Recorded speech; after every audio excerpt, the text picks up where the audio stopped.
Olá, tudo bem? Aqui quem fala é João. Hoje vamos resolver a questão 17 da prova de 2024 do vestibulinho do CTI. Então vamos lá. Essa aqui é a questão.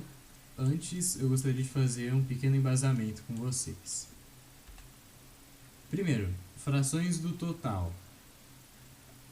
E aqui eu deixei um exemplo, 1/4 de 120. O que eu quero dizer com isso?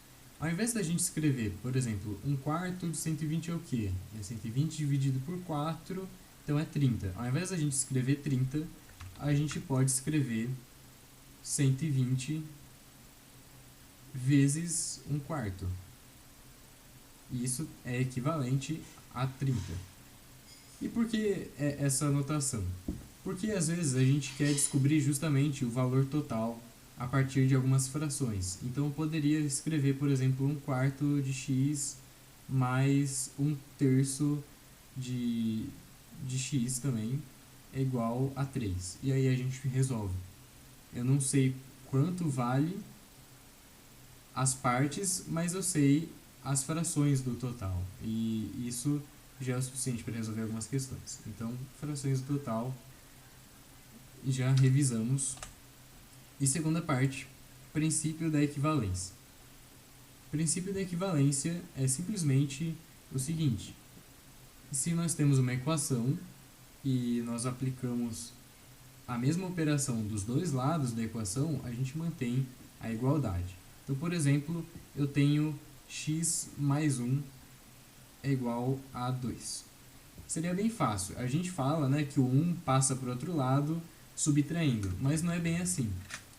O que de fato acontece é que a gente subtrai um dos dois lados. Afinal, como os dois lados da equação são iguais, se a gente fizer a mesma operação de ambos os lados, a igualdade se mantém. Então eu posso sim subtrair um dos dois lados da equação e a gente ainda assim mantém a igualdade. Logo, eu posso escrever que x mais 1 menos 1 é x é igual a 2 menos 1, 1. E assim a gente isola a nossa variável, que é o x, a partir do princípio da equivalência. Isso se torna um pouco mais difícil de se pensar quando, por exemplo, a gente tem, sei lá, x dividido por 3 é igual a 2. Aqui não é que o 3 vai passar multiplicando, já que ele estava dividindo. Não é bem assim. O que vai acontecer é que a gente vai multiplicar os dois lados por 3. E assim a gente, digamos, cortaria os dois fatores 3.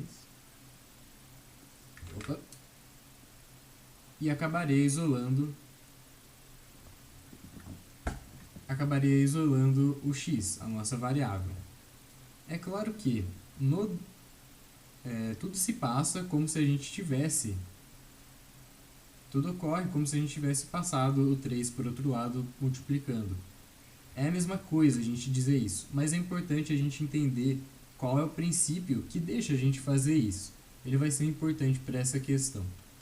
Bom, vamos à questão de fato agora. O número total de questões, então provavelmente tem alguma coisa a ver com esse número, alguma operação em cima dele. Eu já vou dizer que esse número total de questões vai ser n. De uma prova, 1/4 foram questões difíceis. Eu já vou escrever isso. Eu vou dizer que D vai ser o número de questões difíceis. E como a gente já fez o embasamento das frações do total, eu vou dizer que 1/4, o número de questões difíceis serão 1/4 de n, que é o total. Em seguida ele fala que 1/3 são de nível médio. Então eu posso escrever aqui m vai ser igual a 1/3 do total. E o restante são consideradas fáceis. Sabendo-se que havia 4 questões de nível médio a mais do que o número de questões difíceis, é correto afirmar que o número de questões classificadas como difíceis dessa prova era igual a... Então, no final das contas, ele está pedindo para a gente qual que é o número de questões difíceis, e a gente precisa achar isso. A informação que a gente ainda não escreveu aqui no quadro é a seguinte. Havia 4 questões de nível médio a mais do que as difíceis.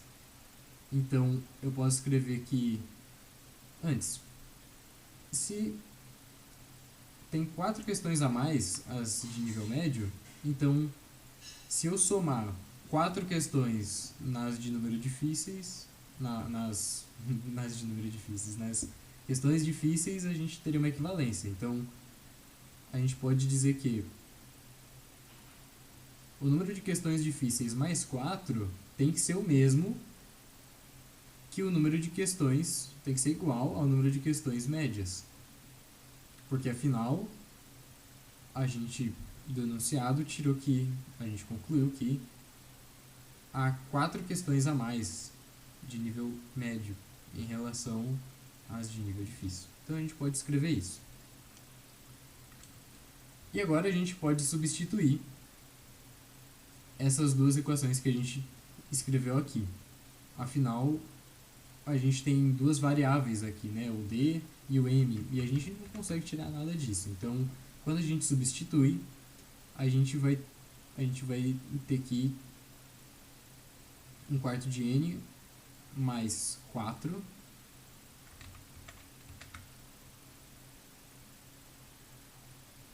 tem que ser igual a 1/3 de N. E assim, agora a gente tem somente uma variável, que é o N. E agora a gente pode encontrar o valor de N, se possível, e a partir disso descobrir o valor das questões difíceis, o número de questões difíceis. Pelo princípio da equivalência, a gente pode multiplicar os dois lados da equação por 4 e depois por 3. Assim, a gente tira as frações e fica mais fácil de trabalhar.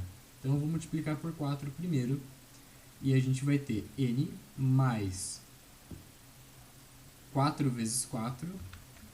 Aliás, vamos fazer certo, né? 1/4 de N mais 4 é igual a 1/3 de N.